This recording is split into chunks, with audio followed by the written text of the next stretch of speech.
Welcome, I'm Darren, and I'll be your guide today as I rank the worst baseball card designs of 1994. When working on the 1994 list, 94 is kind of weird, and it's been weird going through this because every single card company wanted to go minimalist, but most of the card companies never quite figured out how that worked. It is interesting to see the different approaches that they took, but there is a major percentage of all of these cards that are just kind of general in the middle, kind of run through, not much that's really special about them.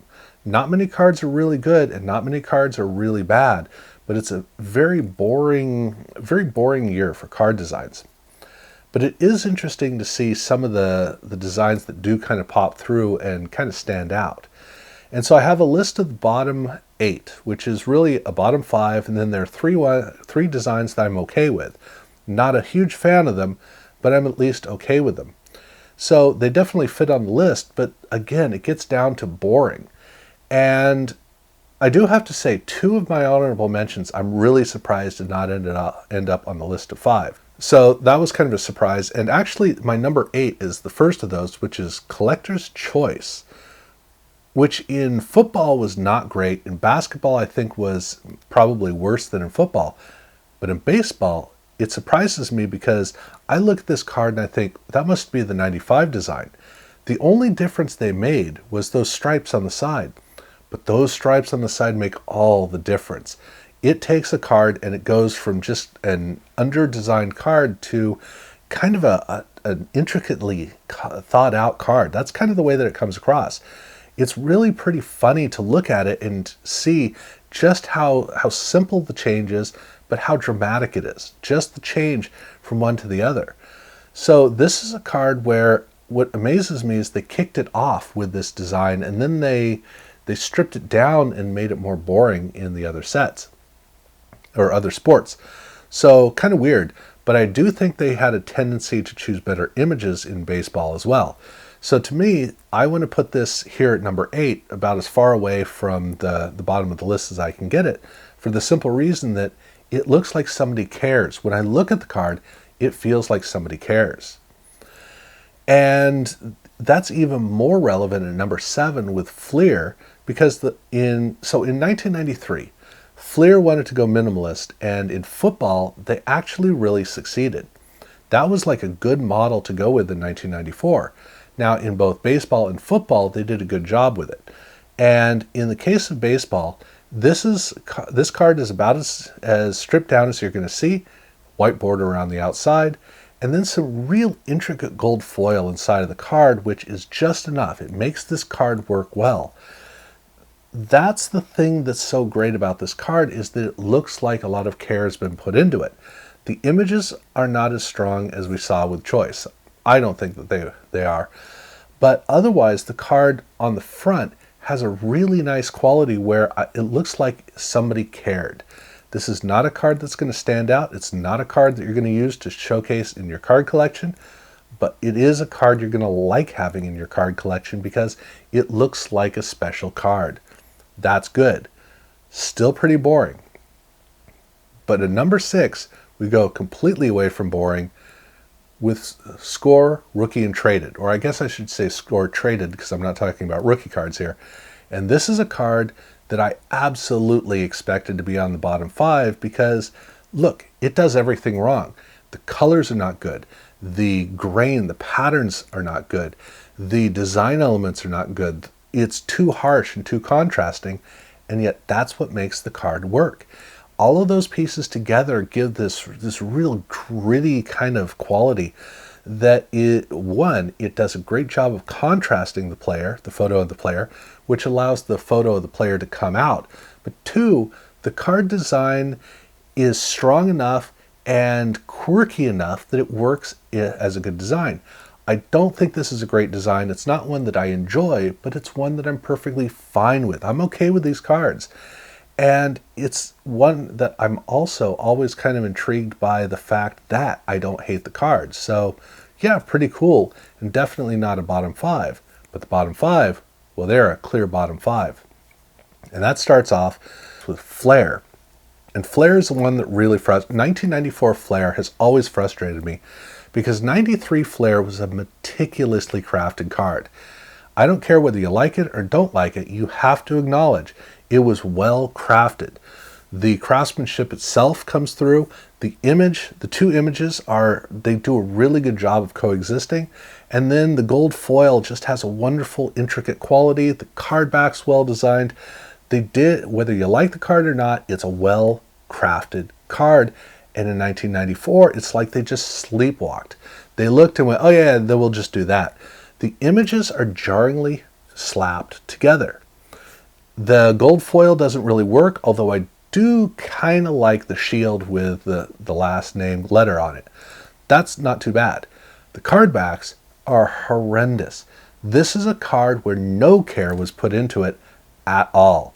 And I don't know why, because it's not like Fleer added some special card set in 1994 to distract it from its main flagship or its main money-making set, because this is supposed to be the one that really cashes the checks for the company, and it's clear they didn't put any thought into it, which is too bad.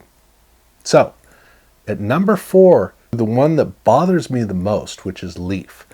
And the case of Leaf, this looks like a misprint. It's as simple as that. Now, before I get into why it looks like a misprint, I'll say that the first problem with this card is that whole swoosh thing down at the bottom. The swoosh itself it's supposed to be the swing of a baseball bat. That's the idea.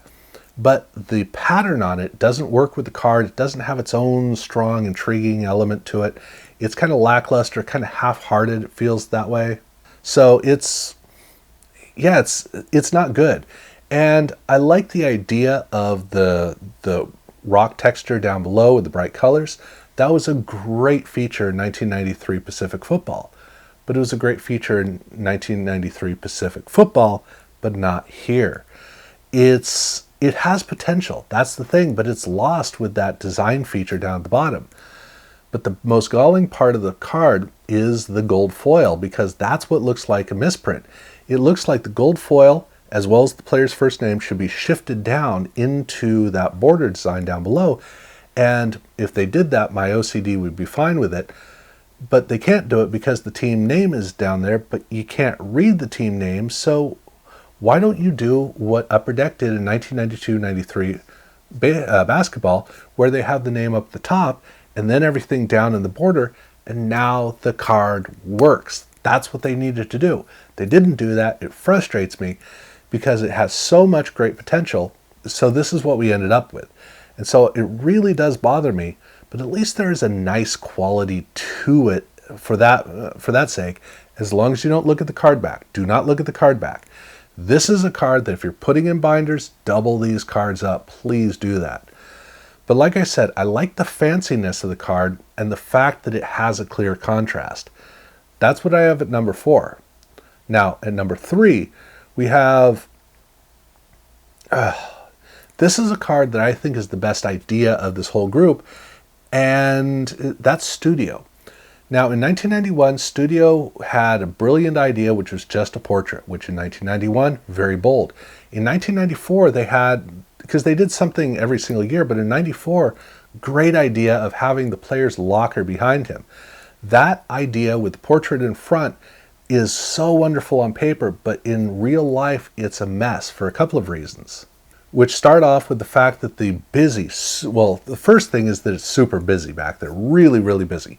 Then you go with the fact that every single locker is actually a different locker, so they don't have continuity one to the other. If they had continuity, at least the set would work better as a cohesive whole. But they didn't do that, and so it's all kind of haphazard card to card to card. But the big problem with this is that you then have the portrait on the front with no transition to the back. And they're not photographed there. They don't even look like it. But because the back is so busy, like with Tony Gwynn here, I mean, he just blends right in. The pinstripes go with the pinstripes. You can hardly see him. That's the thing. The card's way, way too busy. Now, they could have made one change that would have helped. And for my own YouTube channel here that you're watching, a little behind the scenes note is that when I do the slides for the set breakdown videos, I have image of a couple of cards, and then I have the card or a card box behind, but I create a fade between the two like a shadow. That allows the cards to pop out and make a distinction.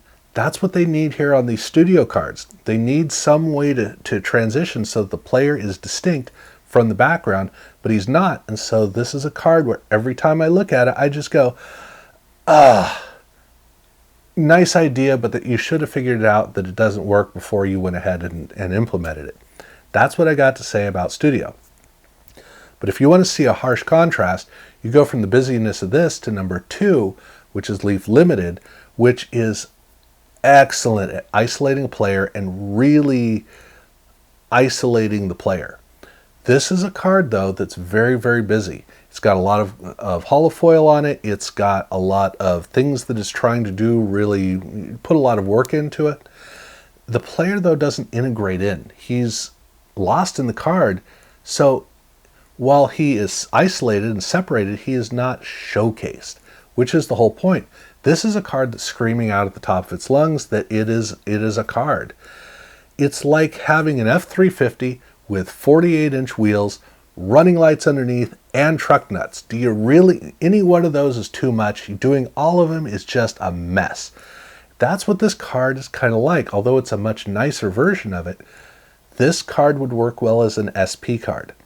Maybe as an insert card, but as a regular release card, every time I look at the card, I go, oh, cool. And then I go, nah, I don't like it. I just don't like it because it's all about the lead up, but there's nothing when you actually get there. So yeah, look at 1990 Fleer All-Star cards.